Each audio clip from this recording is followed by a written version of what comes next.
एवढा प्रभू केवढा मोठा, एवढा, तरी तुम्हाला कळालं नाही. परत एक दृष्टांत देतो म्हणजे माझे प्रभू केवढे कळते.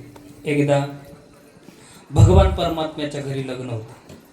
आपल्या गावातही लग्न झालं. प्रत्येकाच्या घरी लग्न असतात, संन्याशाच्या घरी लग्न नसतात, बरोबर. हां, आता तुमचं आमचं कुटुंब छोटं आहे. माऊलीनं मला सांगितलं, म्हणले महाराज आमचा 4 पिढ्या वाचून परिवार एकत्रच आहे. कौतुकाची गोष्ट आहे. एकदा टाळ्या वाजवा. मला त्याच्यातून एक शिकायला मिळालं. माऊलीच्या परिवारातून यांच्या पुरुष मंडळीला मार्क देण्यापेक्षा यांच्या घरामध्ये ज्या लक्ष्मी आहेत त्यांना पहिले मार्क द्यावा. कारण आतापर्यंत ज्या ज्या ठिकाणी विभागण्या होतात त्या फक्त लक्ष्म्यामुळेच होतात. पण यांचं 4 पिढ्यापासून कसं टिकलं त्याचं कारण यांच्या घरात येणारी जी लक्ष्मी आहे ती यांच्याच विचाराची यांना आतापर्यंत मिळाली. विठ्ठल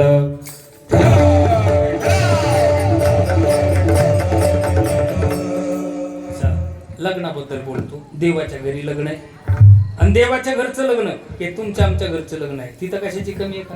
लग्न देवाच्या घरचे. हो,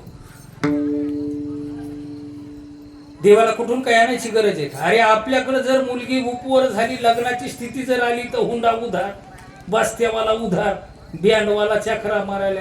ही आपल्या लग्नाची परिस्थिती. देवाच्या घरचं लग्न कशाची कमी नाही. सुरुवात इथून झाली. लग्नाची पत्रिका छापल्या त्या सुवर्ण अक्षरामध्ये, सोन्याच्या पत्रिका. पत्रिका छापल्या, घरी आणल्या. आता पत्रिका वाटायच्या. आता पत्रिका वाटायला कोण माणूस आहे? देवाने डोकं लढवलं.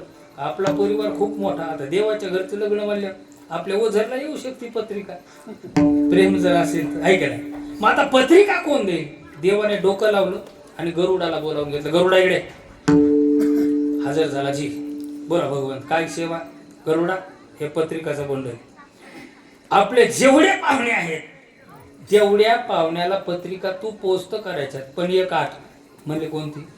एकही पाहुणा विसरता कामा नये. तुला माहिती पाहुण्याला नाराजीची चोट फक्त एवढीच असते की आम्हाला पत्रिका दिली नाही, आम्हाला नाही यायचं लग्नात. पण एखादा पाहुणा म्हणत नाही गडबडीमध्ये विसरला असेल, पाहुणा जवळचा आहे, नसती पत्रिका तरी जाऊ, असं म्हणतं का कोणी? अजिबात नाही. तेव्हा देवानी गरुडाला ताकीद घातली, एकही पाहुणा विसरता कामा नाही. गरुड म्हणला, भगवंत तुमचे पाहुणे तर मला माहितच आहेत. एक काम करा, अनावधानाने एखादा पाहुणा विसरेल त्यापेक्षा तुम्ही नावच टाकून द्या आणि गावाचं नाव टाका. मी त्या त्या गावाच आहे. ओझरला गेलो, वटाने काय आडनावाचे असतील तेवढे नाव टाकून द्या. भगवंत म्हणले, तू माझ्यासोबत रोज राहतो आणि तुला पाहुणे माहित नाहीत का?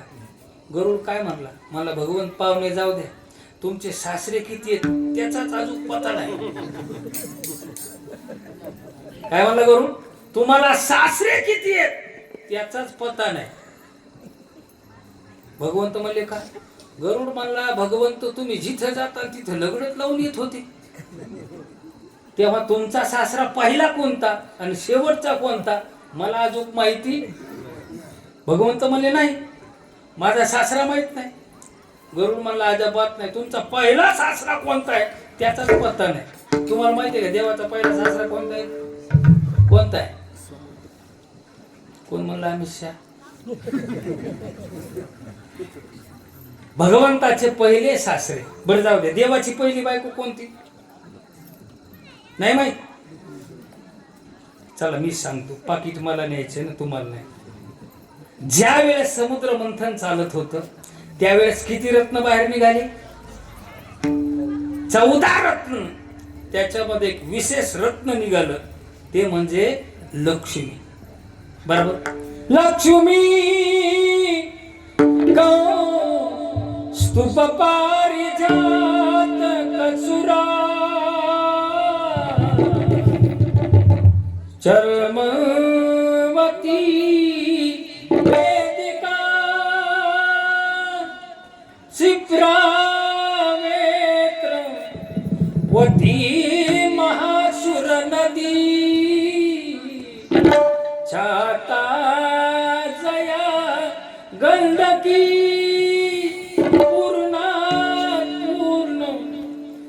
चल हे समुद्र सरिता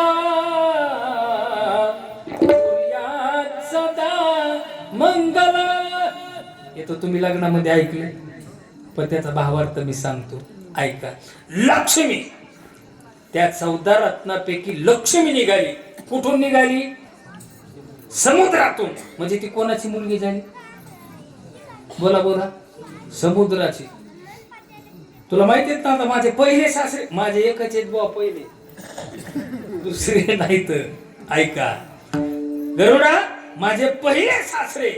गरुड म्हणला, समुद्र महाराज ले त्याचं नाव लिहू. आणि भगवान लग्न आपलं ओझरला. आणि तुम्ही म्हणाले पहिले सासरे समुद्र. आणि पत्रिका जर दिली आणि ते जर आले तर तुम्हाला काय वाटतंय? तुम्ही जागे येत ना? समुद्र येणार आहे बरं का माऊली. समुद्र यायला ओझरला लागणार. गरुड म्हणला देऊ पत्रिका. पण भगवान ते जर आले तर? गरुडा माझे सासरे, माझं जाऊ दे, सासऱ्याचं जाऊ दे, पण तिच्या बापाला जर नाही बोलवलं, मला रोज तिच्या हातचं खायचंय.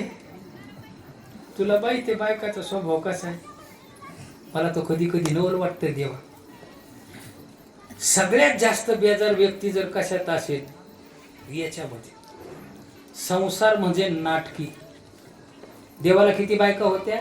16,108. ऐका, मी तर कौतुक करतो देवाचं आणि रावणाचं. रावणाला किती बायका होत्या? तुम्हाला नाही माहित, मला विचार. 80,000. किती? 80,000. आणि त्याही कशा? आपल्यासारख्या नाही, हेगड्यान बेबड्यान काय अजिबात नाही. सुंदर कामिनी, दिसायला देखण्या अप्सरापेक्षा भारी. कोणाच्या बायका? ते जर असताना राहून 2-4 भागवताचे पैसे घातले असते, मी श्रीलंकेला गेलो असतो. रावणाला एवढंच विचारलं असतं की तुम्ही सांभाळता कशा, मला सांगा. मग त्यानं जर विचारलं असतं तुम्हाला सांगण्याचा प्रॉब्लेम, मी त्यांना प्रश्न विचारला असता की तुम्हाला 80,000 आहेत, तुम्ही एवढ्या सांभाळता, आम्ही एकीतच वाळून गेलो. विठाला विठाला.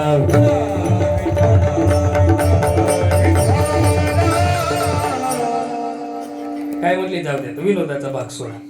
आपला मुद्दा हा चालू होता. समुद्र भगवान काही नको सांगू, सासरे आणि त्यांना जर पत्रिका नाही दिली तर तिला काय वाटेल लक्ष्मीला. ही पत्रिका ले आणि पहिली पत्रिका त्यांना नेऊन दे. गरुड भेदच गेलं बाबा. त्याला प्रश्न पडला की नेमकं होतं काय. हे जर आलं तर येणारच आहे, जावयाकडे लग्न आहे, घेऊन यायचंय, रिकाम्या हातानं नाही. गेलं गरुड. कुठं? धरा ना मुंबई. ते काय समुद्राजवळ गेलं नाही, नवी मुंबईतूनच आवाज द्याला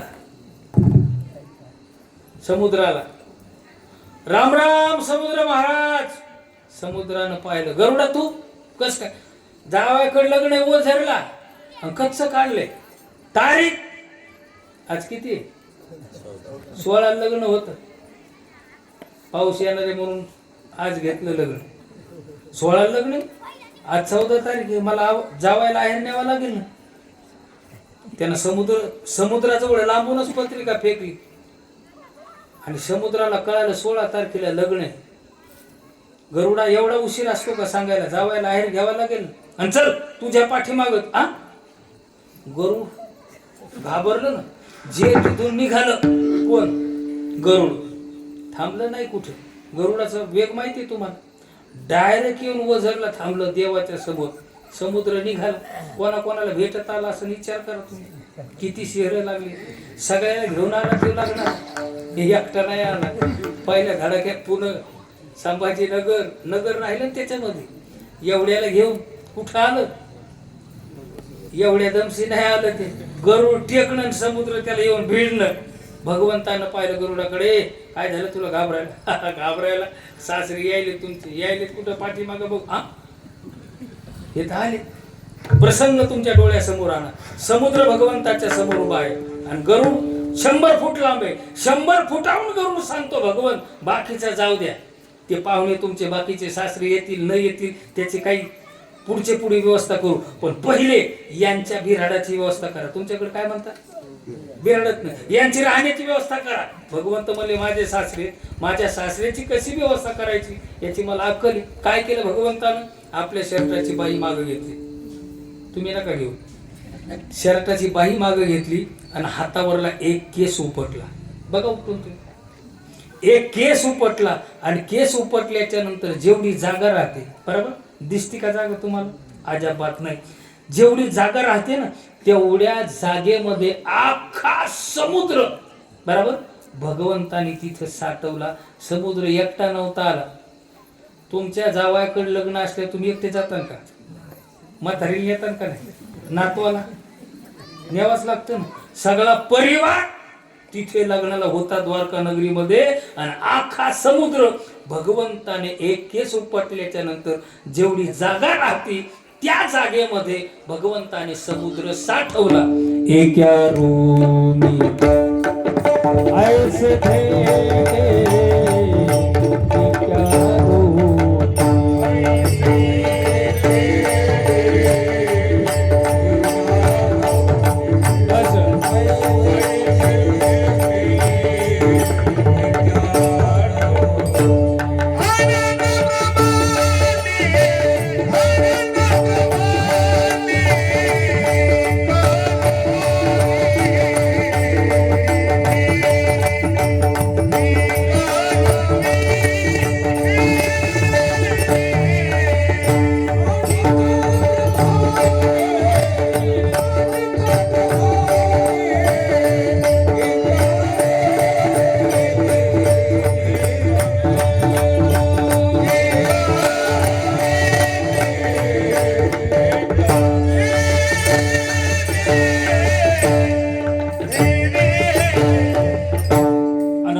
रोमे.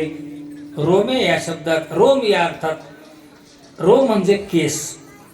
ऐका काय भगवंताचं सामर्थ्य असेल, भगवंताची ताकद असेल, माझ्या प्रभूचं वैभव असेल, माझा प्रभू असेल.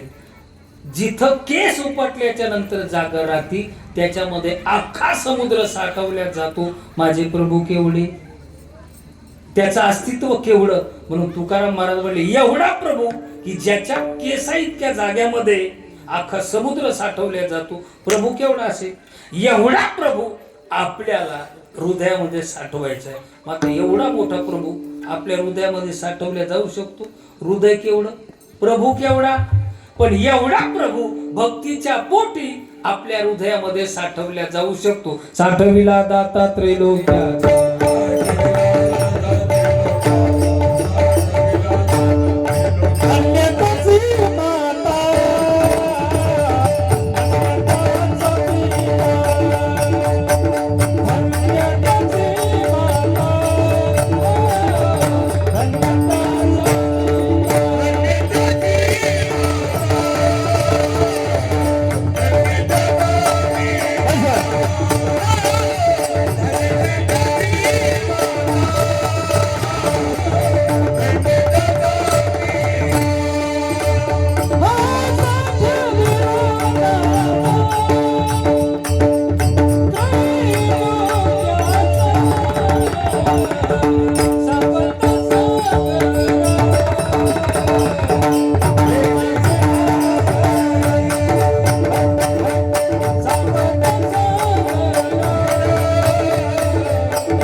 त्रैलोक्याचा भक्तीच्या पोटी हृदयामध्ये. हृदय केवढं, पण त्रैलोक्याचा दाता ज्याच्या हातामध्ये त्रैलोक्य आहे, जो त्रैलोक्य तो त्रैलोक्याचा धनी आपल्या हृदयामध्ये साठवला. कारण भक्तीच्या पोटी. बघा साठवून तुम्हाला जमणार नाही, अजिबात नाही.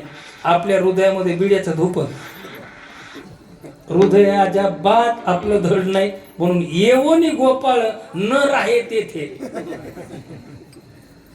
इथं साठवण्याकरता त्याला भाव लागेल, त्याला प्रेम लागेल. कोणाला जाऊ द्या. यशोदा कोणाची आई?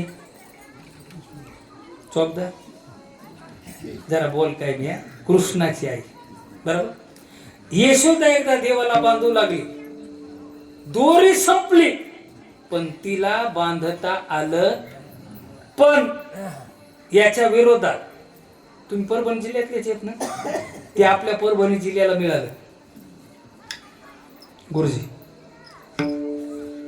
हृदय बांध खाना केला आता विठ्ठल कोंडीला.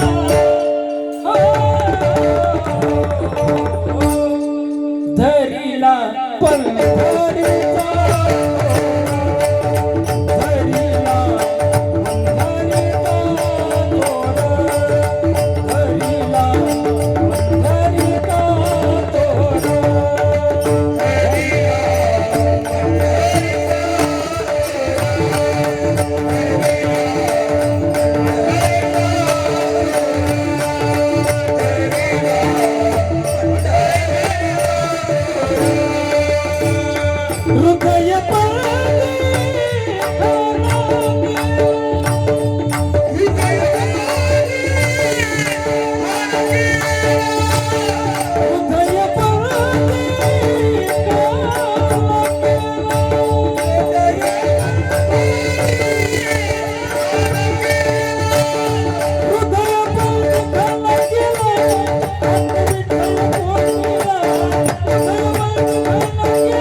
जमतोय. भक्ती जर असेल तर तो कोणाच्याही हृदयामध्ये थांबू शकत नाही. हो, त्याला जागा तशी लागते. हो, तो त्याच ठिकाणी थांबतो, त्याच ठिकाणी राहतो. दुसरीकडे तो साठवल्या जाऊ शकत नाही. म्हणून एवढा मोठा प्रभू भक्ताच्या छोट्या हृदयामध्ये तेने संपुष्टी तो राहतो. पण कशाच्या पोटी? भक्ती केला तैसा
होय भक्ती केला तैसा पुरवी धरावी तेचा. ऐका, तुम्ही जशी त्याची भक्ती कराल तसा तो तुमच्यासाठी व तुमच्या समोर उभा राहतो. जशी भक्ती असेल, जसा भाव असेल, तसा तो तुमची सेवा करतो. न सांगता करी सर्व कामे. हो, त्याला लागतं प्रेम, आणि ते प्रेम आहे आमच्या भक्ताकडे. होय भक्ती केला तैसा पुरवी धरावी तेचा. त्यानंतर तुकोबाराय सांगतात, एवढा मोठा प्रभू, किती मोठा आता ध्यानात ठेवा तुम्हाला, एवढा मोठा प्रभू पण भक्तीच्या पोटी एका भक्ताच्या द्वारामध्ये दररोजात जातो. आणि हात पसरवतो. एवढा मोठा जगाला दान देणार, ध्यानात ठेवा. किती मोठा प्रभू, एवढा मोठा प्रभू. एवढा जगदानी, एवढा जगदानी,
गुरुजीले भारी. माऊली हे कुठून आणले तो? हा, जवळचे एवढे भारी. अरे वाहणार नाहीत पण गुणाला एक नंबर येत ना. हा, काय कौतुक करावं तुमचं. माऊली खूप गोड. कारण मी कलाकाराची ध्यानात ठेवा. मी पहिला तिकडेच होतो, वैतागून इकडे आलो. विठ्ठला विठ्ठला.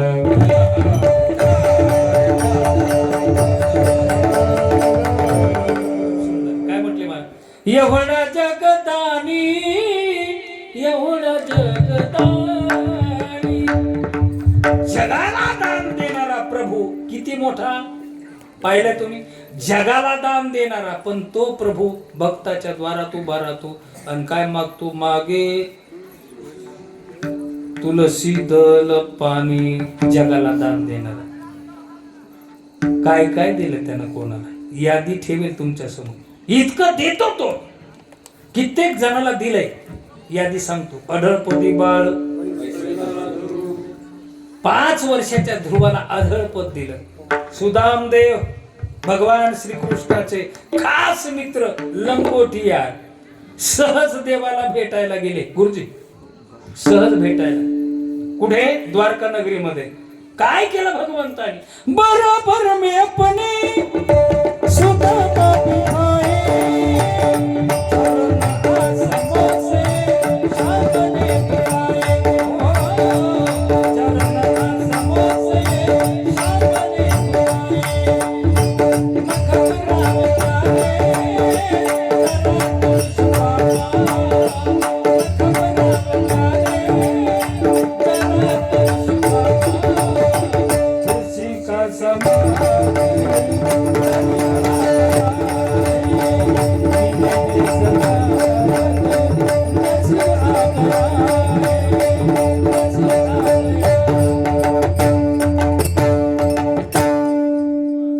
सहज भेटायला गेले.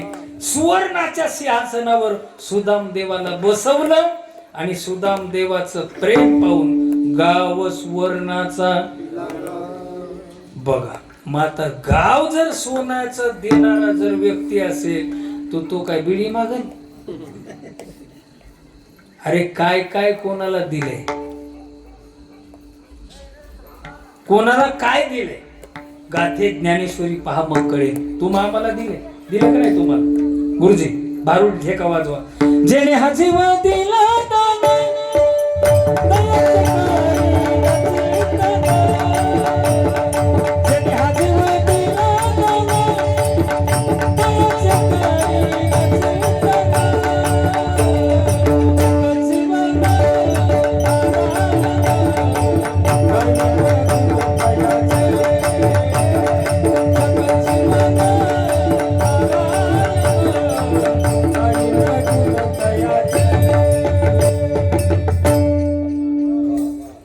ऐका काय म्हणले, जेने हा जीव दिला आम्हाला, एवढं सुंदर असं ऐश्वर्य दिलंय, दिव्य शरीर दिलंय, आम्हाला का दिलं नाही का? आणि त्याच्या मनात आलं की तो कोणाला काही देतो, असा जगाला दान देणारा प्रभू पण भक्ताच्या द्वारात उभा राहून काय मागतो? तुळशीचं पान मागतो. कशासाठी मागतो? एकदा भजन करा, थोडासा दृष्टांत सांगतो, सेवेला पूर्ण विराम देतो. विठाला विठाला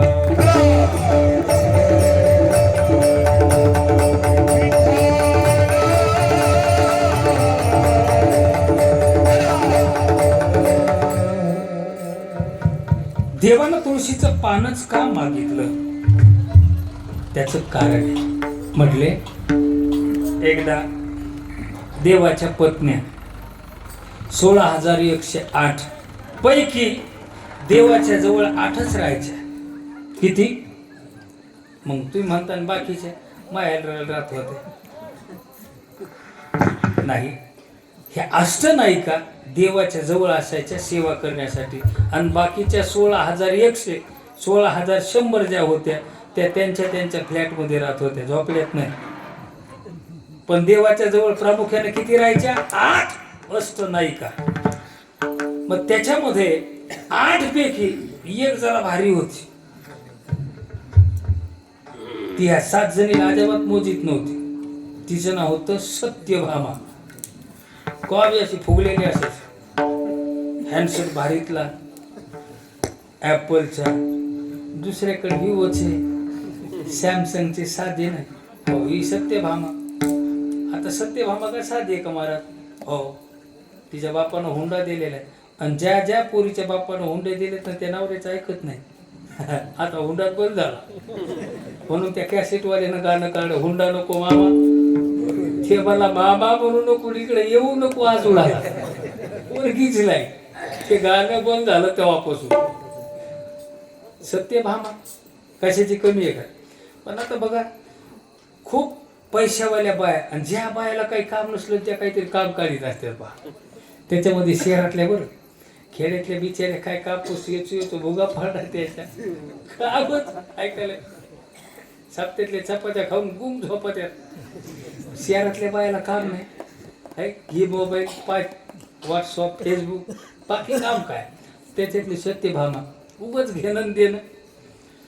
भगवान नारद जाऊ लागले. नारदा इकडे, ते मला जी आई साहेब, नारदा माझ्या डोक्यात एक प्रश्न आहे, ते मला सांगा सांगा. मी ब्राह्मण आहे, त्याचं उत्तर मी देतो. आपण पंचांग सोबत आणले, काय कारण आहे सांगा. काही नाही म्हणे, आपल्याला समजा एखादी गोष्ट पुढच्या जन्मात पाहिजे असेल, त्याकरता काय करावं लागेल? आता ते ब्राह्मणच इथं नाही ना कोणी असले तर आपल्याला काय घेणं देणं? ते येतोय, ते आपले मित्रच आहेत. विठ्ठल विठ्ठल.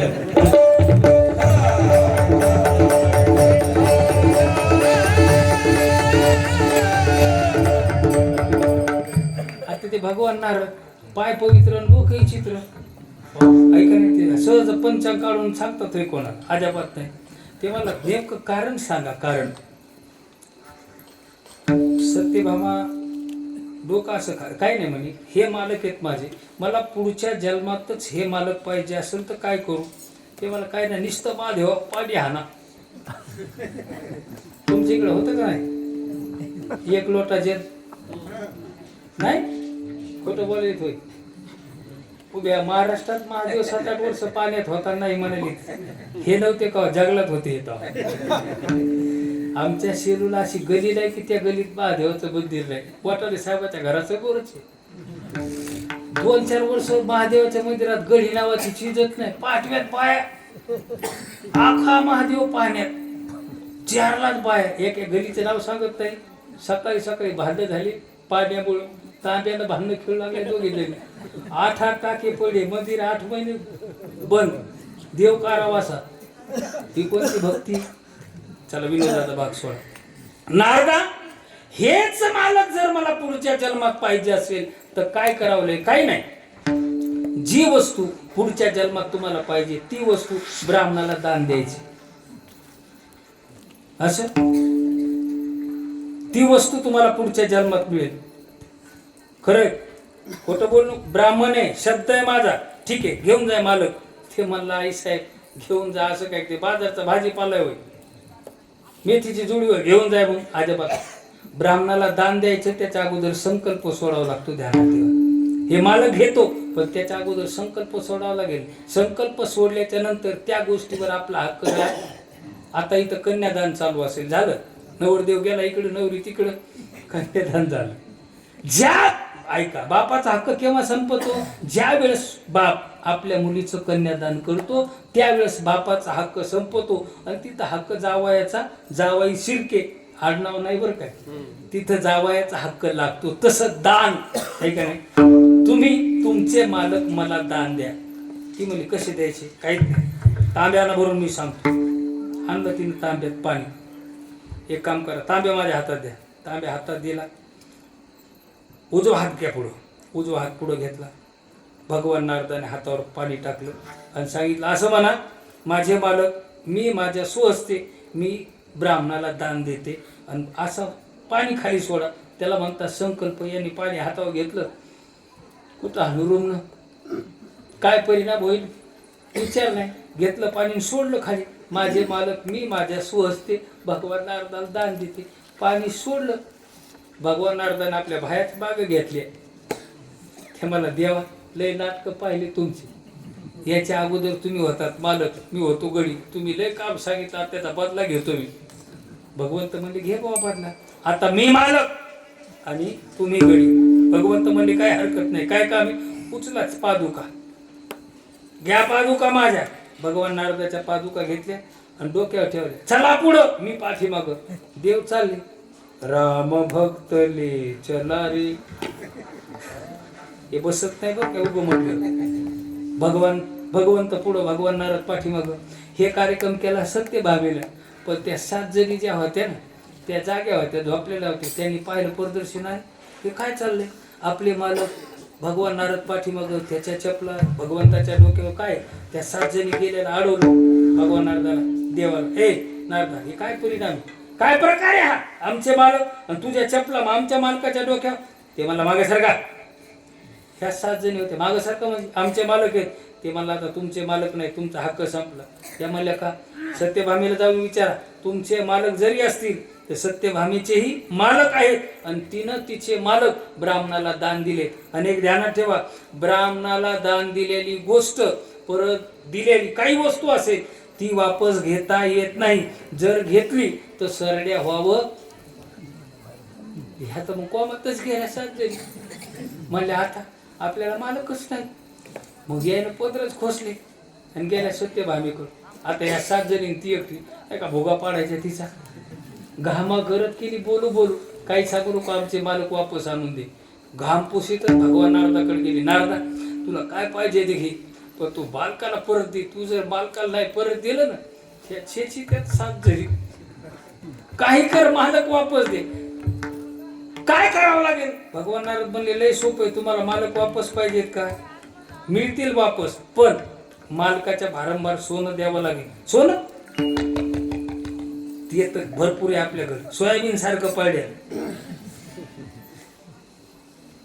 बरोबर, आपल्याला सोयाबीन किती झालं? 100-200 क्विंटल. बरोबर. तिथं काय? सत्यभामा म्हणली, तुला माहिती आहे का नारदा, माझ्या बापानं लग्नामध्ये हुंडा म्हणून शमंतक नावाचा मणी दिलेला आहे. तो मणी दिवसाच्या काठी 8 भार सोनं देतो. भार कळतो का तुम्हाला? आम्हाला एकच माहिती, भार डोक्यावर घेतलेला. विचार या बावल्याला, सोनं घालते भार म्हणजे कितीच? अजब बात नाही. ऐका, भार किती? भार 80 भार. चला, आपल्या भाषेमध्ये दिवसाला 80 किलो सोनं द्यायचा तो श्रीमंत. ज्या बाईकड दिवसाला 80 किलो देणारा सोन्याचा मणी असेल, वर्षात किती झालं? अरे महिन्यात किती होते याचा हिशोब लावा ना. मातेच्याकडे दागिन्याची कमी होईल. आपलं कहा सोयाबीन काही वाहून जायचं, कहा दागिने घ्यावा आपण. तिच्याकडे कपाटच भरले. ती म्हणजे मालकाच्या वजनात, अरे तुझ्या वजनात मी माझ्याकडे दागिने आहेत. दुसऱ्या दिवशी द्वारका नगरीमध्ये एक तराजू आणि त्याला 2 पारडे. पहाटे पहाटे तराजू लावलं, भगवंत आले. भगवंताला एका पारड्यामध्ये बसवलं. ज्या पारड्यामध्ये भगवंताला बसवलं ते पारडं खाली जाऊन शिपकलं आणि दुसऱ्या पारड्यामध्ये तिने कपाटच आणले, ढकली. आखे दागिने टाकले. तिच्याकडे होते तेवढे दागिने टाकले. पण भगवंताचं जे पारड आहे ते जे खाली बसलेलं आहे, वर काही होईना. घामागरज झाली. सगळ्या सवती बोलवल्या. 16,107 6 जणी बोलवल्या आणि ही एक 7वी. एवढ्या जणीचे दागिने टाकले पण भगवंताचं पारड काही वर येईना. काय करावं? कोण विसरली का याच्यामध्ये? पाहतायत तर रुक्मिणी नाही. लगेच एका ब्राह्मणाला बोलवलं. काही करा आणि मोठ्या राणी साहेबाला बोलवा. लगेच ब्राह्मणाला पाठवलं आणि ब्राह्मण रुक्मिणी मातेच्या जवळ गेला आणि रुक्मिणी मातेला वृत्तांत सांगितला. रुक्मिणी तुम्ही स्वस्त बसा, वत्सल्या होता.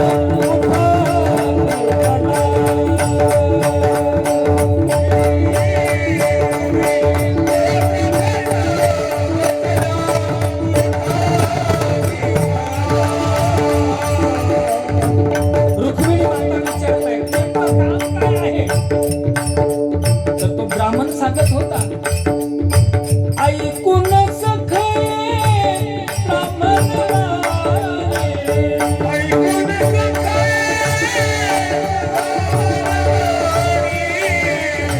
तो ब्राह्मण रुक्मिणी मातेला सांगतोय, आई साहेब तुमचे जे मालक आहेत ते सत्यभामेनं ब्राह्मणाला दान दिलेले आहे आणि ज्या ब्राह्मणाला दान दिलेले आहे त्यांच्याकडून ते वापस घ्यायचे.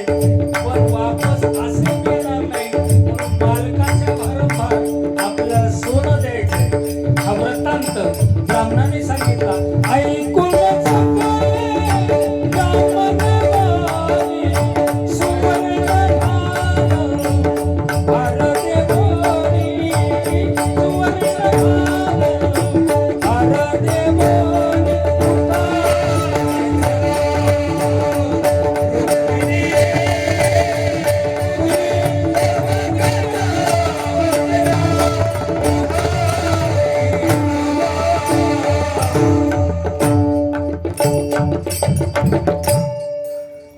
गोष्ट रुक्मिणी मातेनं ऐकली. काय केले? कपाटातले दागिने काढले? अजिबात नाही. देवाऱ्याच्या समोर गेल्या. ताट असतं एक, महिला मंडळीला माहिती. ताट घेतलं रुक्मिणी मातेनं. समोर तुळशी वृंदावन होतं. त्या तुळशी वृंदावनाजवळ गेल्या आणि वाळलेलं तुळशीचं पान खाली पडलं होतं. ते पान घेतलं ताटामध्ये. ज्या ठिकाणी ते तराजू लटकवलं होतं त्या ठिकाणी आल्या. भगवंत एका पारड्यामध्ये, दागिने एका पारड्यामध्ये. सगळ्या सवतीला सांगितलं तुम्ही तुमचे दागिने काढून घ्या. सगळ्यांनी दागिने काढून घेतले. पारडं रिकामं राहिलं. तुळशीचं पान हातामध्ये घेतलं आणि भगवंताला नमस्कार केला. भगवंत, हे जे सुवर्ण अलंकार आहे हे माझ्याकडे नाही, तुम्हाला माहिती आहे. पण भगवंत माझ्याकडे जे आहे ते आत्तापर्यंत तुम्हाला कोणी दिलं नाही आणि देणारही नाही. म्हणून मी सांगत असतो बाबा, जगाच्या पाठीवर जर प्रेम कोणी केलं असेल तर ते फक्त रुक्मिणी मातेनं, आणि जगाच्या पाठीवर दोस्ती जर कोणी केली असेल तर फक्त ती सुदाम देवाने. विठ्ठल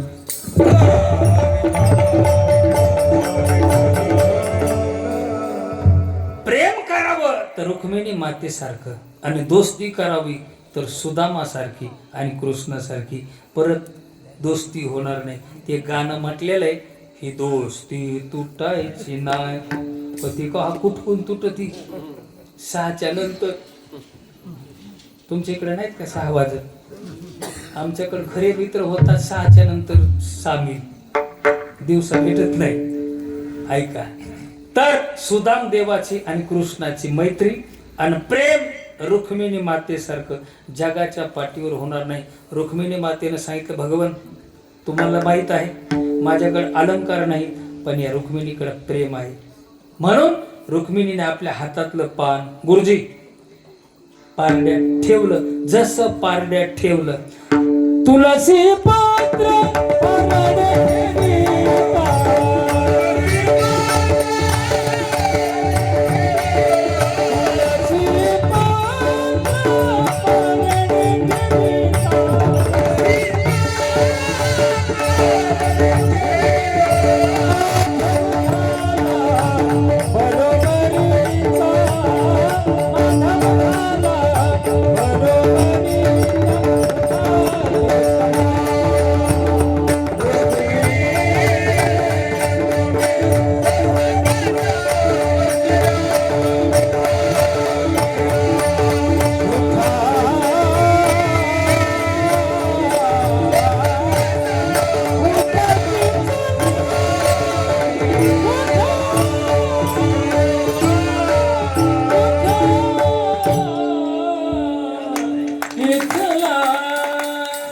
याला म्हणतात प्रेम. म्हणून मागे तुलसी दल पाणी विठोबार कुमारी